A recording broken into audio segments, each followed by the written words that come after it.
All right, it has been a minute, a long minute. I've been playing a lot of video games. Well, particularly just one video game. And I recently just uninstalled it so that I can move on with life. So, anyway, I'm getting back to reading my Bible and following along with this Bible reading plan, the one story that leads to Jesus. And today is day 73 of the plan. And I'm going to read Judges 9 to 12 and also Psalm 73. And we're going to start with the devotional. At this point, Israel careens toward self-destruction with shocking speed. One of Gideon's sons, Abimelech, colludes with his mother's relatives in Shechem to slaughter his 70 half-brothers and to make himself king. Using money from the city's idol temple, Abimelech hires a band of troublemakers and sets out on a murderous rampage. Before long, the relationship between Shechem's leaders and their new king sours, then deteriorates into open warfare, with innocent civilians caught in the crossfire. God brings Abimelech's treachery back on his own head, literally. A woman crushes Abimelech's skull with a millstone, bringing his life to the same humiliating end as Sisera's. I forget who Sisera's is. But anywho, Jephthah, the next major leader in Judges, bears an alarming resemblance to Abimelech, an illegitimate son, cut off from his half-brothers, assembles a militia in the hills. At times, Jephthah makes good choices and experiences God's blessings. However, Jephthah's story quickly spirals into chaos from there. He tries to bribe Yahweh with a rash vow, and then sacrifices his daughter. Even though Jephthah gives a long speech about Yahweh's past actions, his behavior proves he has forgotten Yahweh's character. God partners with Jephthah to rescue Israel from their oppressors, but this time the land has no rest. The tide of violence and chaos keeps rising. How much longer can Israel stay afloat? I am gassy. Abimelech, son of Jerubbaal, went to his mother's brothers in Shechem and said to them and to all his mother's clan, "Ask all the citizens of Shechem, which is better for you, to have a 70 of Jerubbaal's sons rule over you, or just one man. Remember, I am your flesh and blood." When the brothers repeated all this to the citizens of Shechem, they were inclined to follow Abimelech, for they said, "He is relative to us."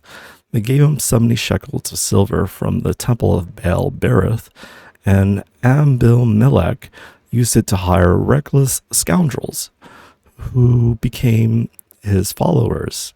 He went to his father's home in Ophrah and on one stone murdered his 70 brothers, his sons of Jerubbaal. But Jotham, the youngest son of Jerubbaal, escaped by hiding. Then all the citizens of Shechem and Beth Millo gathered beside the great tree at the pillar in Shechem to crown Abimelech king. When Jotham was told about this, he climbed up on the top of Mount Gerizim and shouted to them, "Listen to me, citizens of Shechem, so that God may listen to you." One day the trees went out to anoint a king for themselves. They said to the olive tree, "Be our king." But the olive tree answered, "Should I give up my oil, by which both gods and humans are honored, to hold sway over the trees?"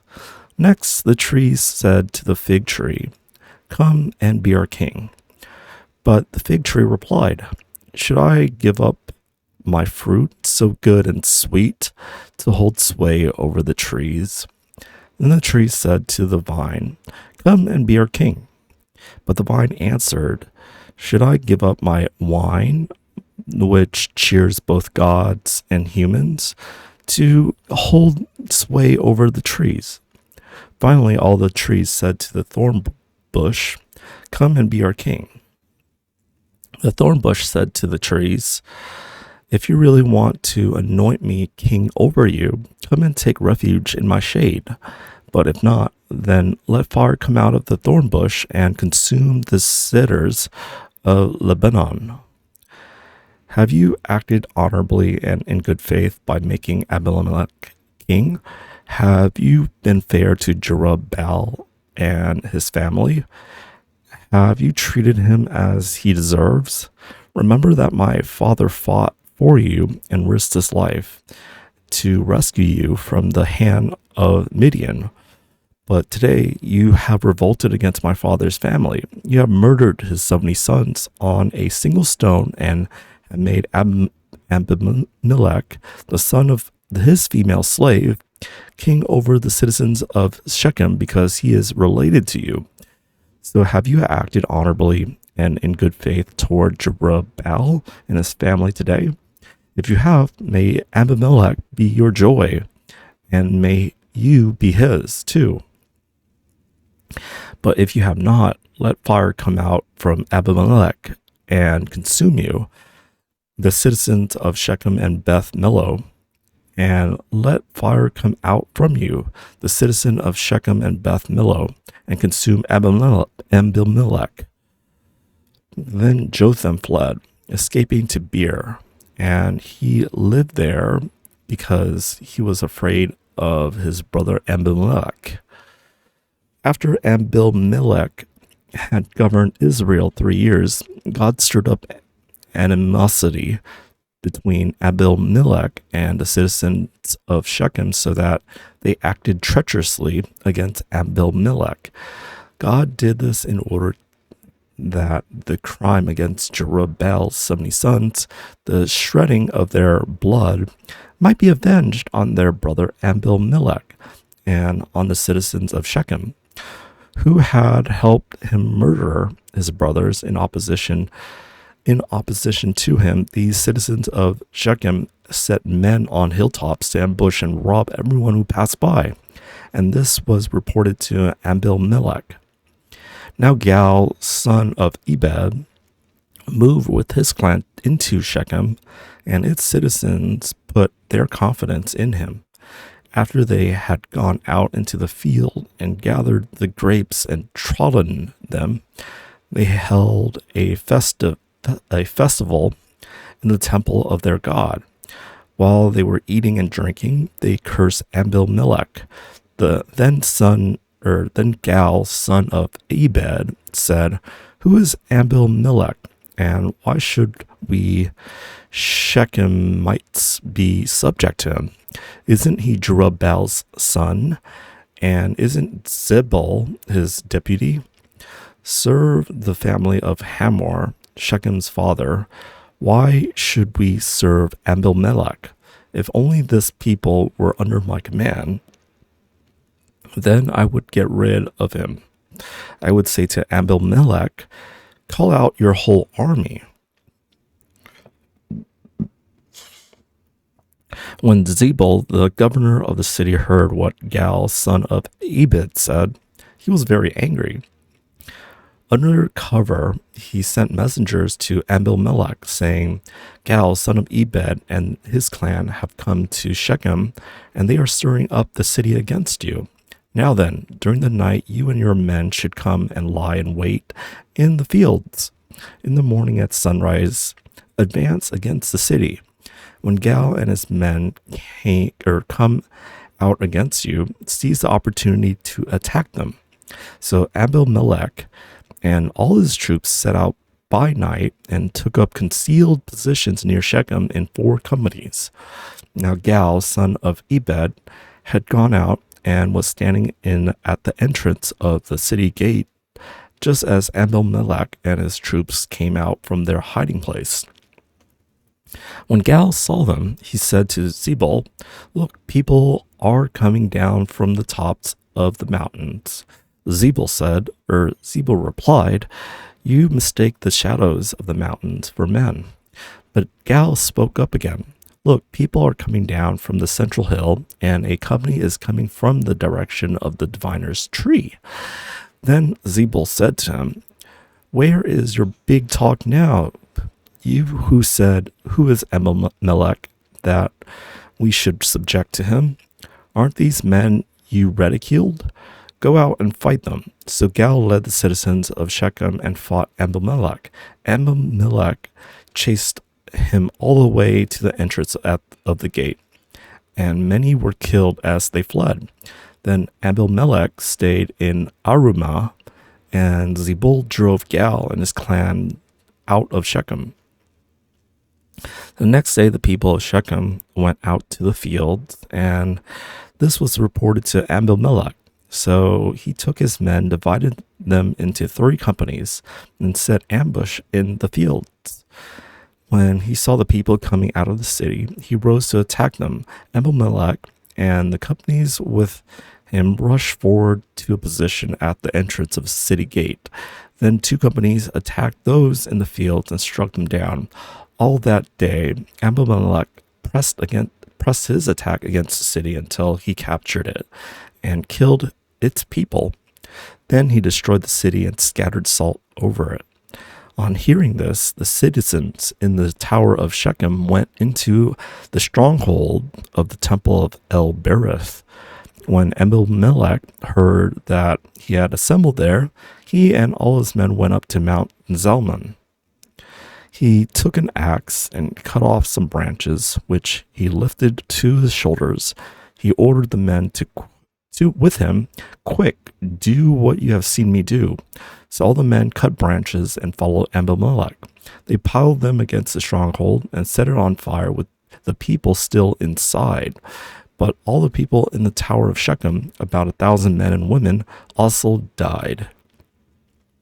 Next, Abimelech went to Thebez and besieged it and captured it.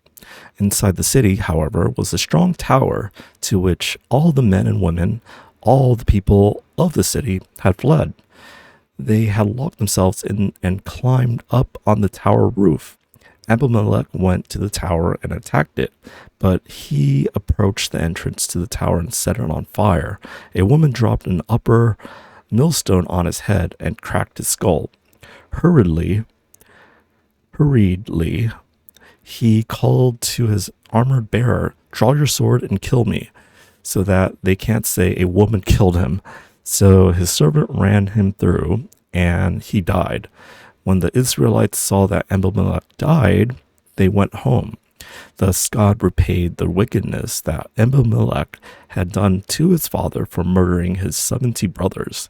God also made the people of Shechem pay for all their wickedness. The curse of Jotham, son of Jerubbaal, came on them. Judges chapter 10. But before I read this, let me take a sip of waters.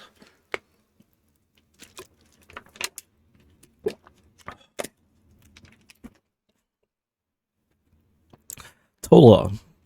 After the time of Abimelech, a man of Issachar named Tola, son of Puah, the son of Dodo, rose to save Israel. He lived in Shamir, in the hill country of Ephraim. He led Israel 23 years. Then he died, and he was buried in Shamir. Jair. He followed by Jair of Gilead, who led Israel 22 years. He had 30 sons who rode 30 donkeys. They controlled 30 towns in Gilead, which to this day are called Hovoth Jair. When Jair died, he was buried in Kamon. Jephthah. Again, the Israelites did evil in the eyes of the Lord. They served the Baals and the Ashtoreths and the gods of Aram, the gods of Sidon, the gods of Moab, the gods of Ammonites, and the gods of the Philistines. And because the Israelites forsook the Lord and no longer served him, he became angry with them. He sold them into the hands of the Philistines and the Ammonites, who that year shattered and crushed them. For 18 years they oppressed all the Israelites on the east side of the Jordan in Gilead, the land of the Amorites. The Ammonites also crossed the Jordan to fight against Judah, Benjamin, and Ephraim. Israel was in great distress.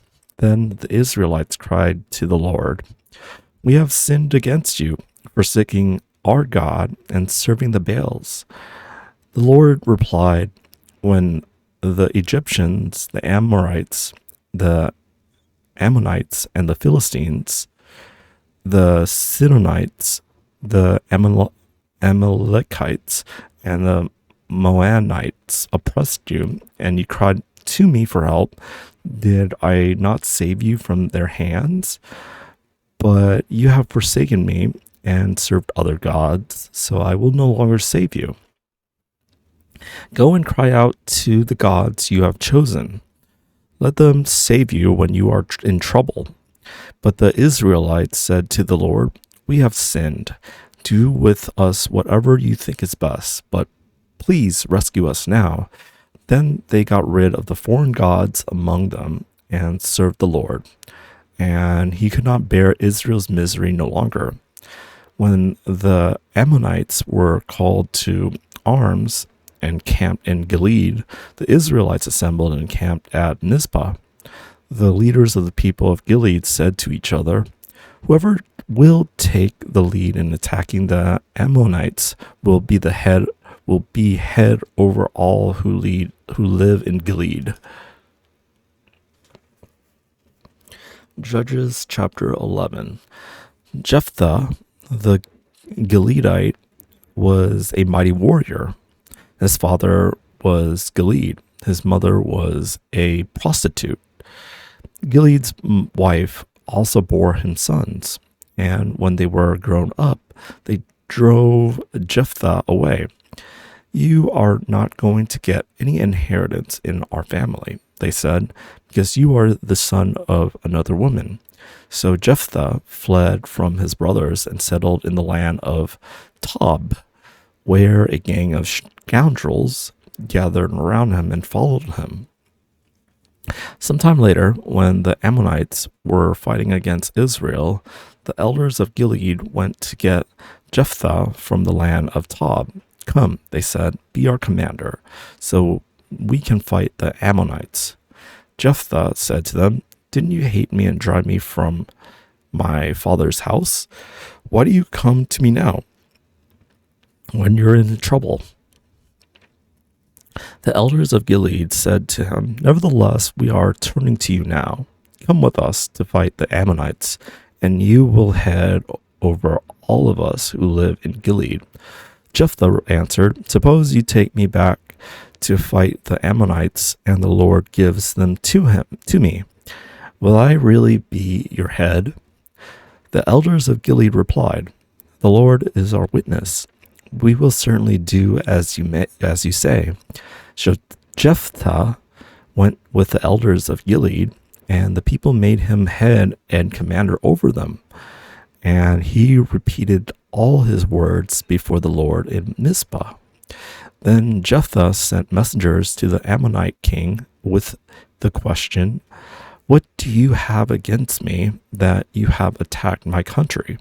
The king of the Ammonites answered Jephthah's messengers, "When Israel came up out of Egypt, they took away my land from the Aran to the Jabbok, all the way to the Jordan.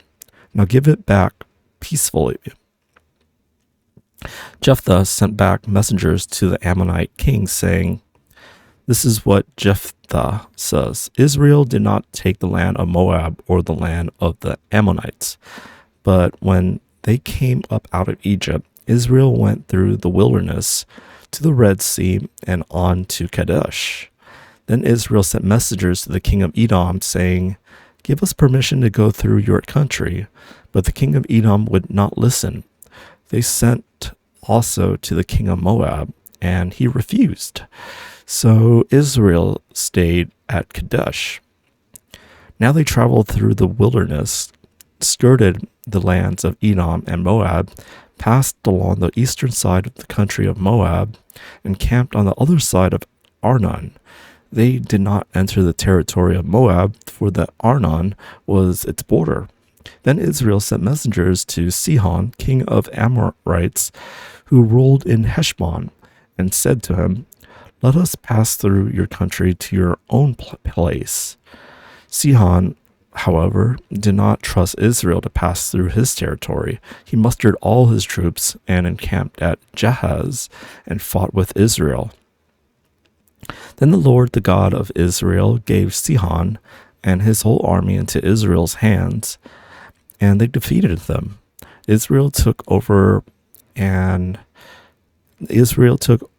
all the land of the Amorites who lived in that country, capturing all of it from the Arnon to the Jabbok, and from the desert up to the Jordan.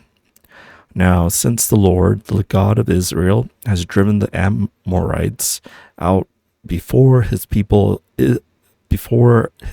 Israel, what right have you to take it over? Will you not take what your God Chemosh gives you? Likewise, whatever the Lord our God has given us, we will possess. Are you any better than Balak son of Zippor, king of Moab? Did he ever quarrel with Israel or fight with them? For 300 years, Israel occupied Heshbon, Aroer, the surrounding settlement, and all the towns along the Arnon. Why didn't you retake them during that time? I have not wronged you, but you are doing me wrong by waging war against me. Let the Lord, the judge, decide the dispute this day between the Israelites and the Ammonites. The king of Ammon, however, paid no attention to the message Jephthah sent him. Then the Spirit of the Lord came on Jephthah. He crossed Gilead, and Manasseh passed through the Mizpah of Gilead, and from there he advanced against the Ammonites.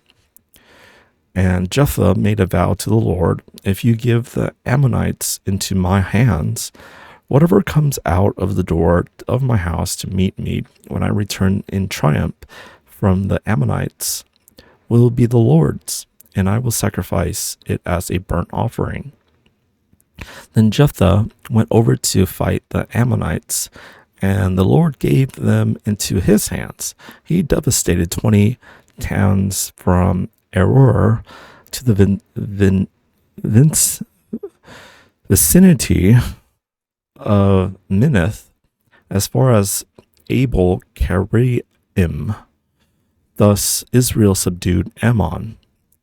When Jephthah returned to his home in Mizpah, who should come out to meet him but his daughter dancing to the sound of timbrels?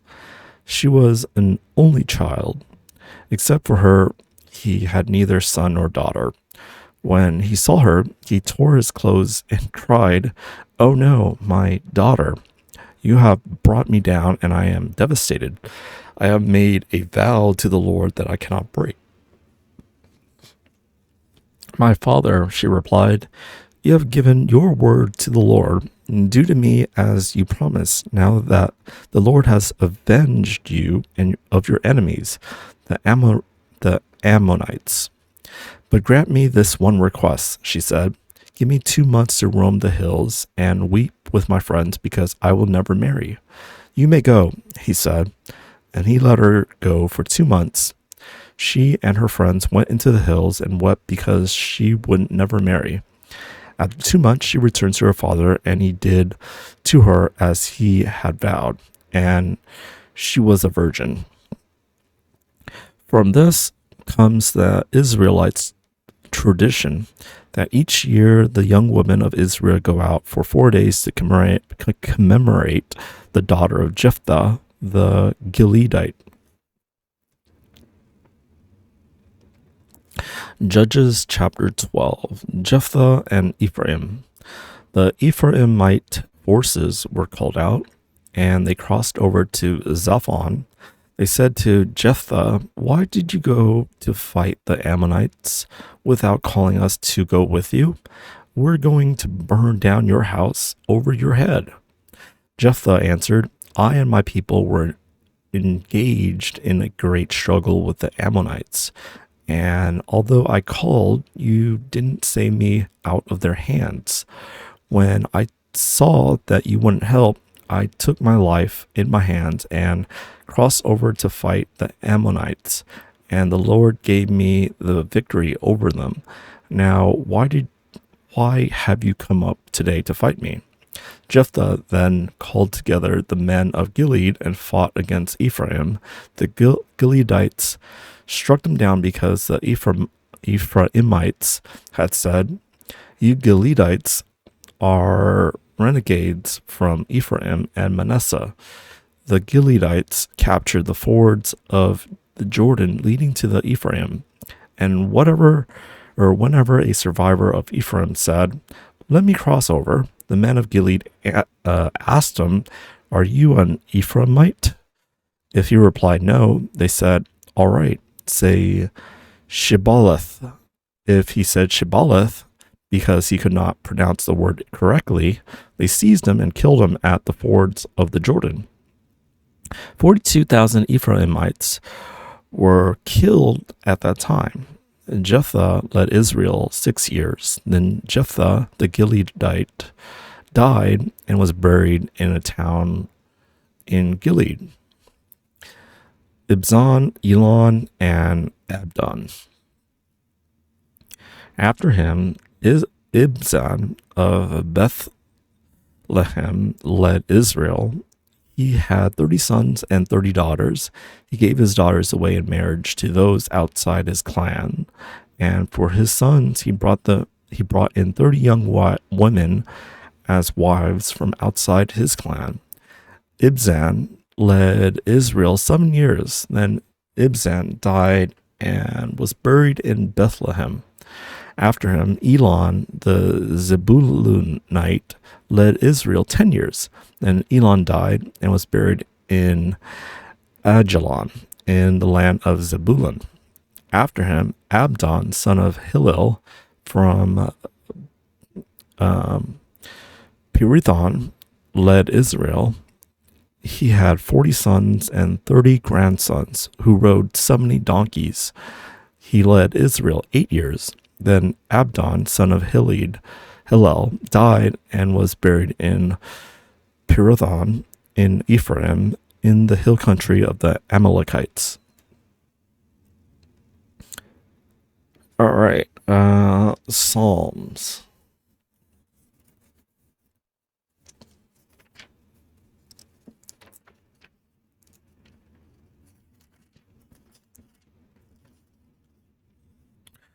Oh, we're on apparently book 3. I don't remember coming across book 2 though. But anyhow, Psalm 73, book 3, Psalms 73 to 89, a psalm of Asaph.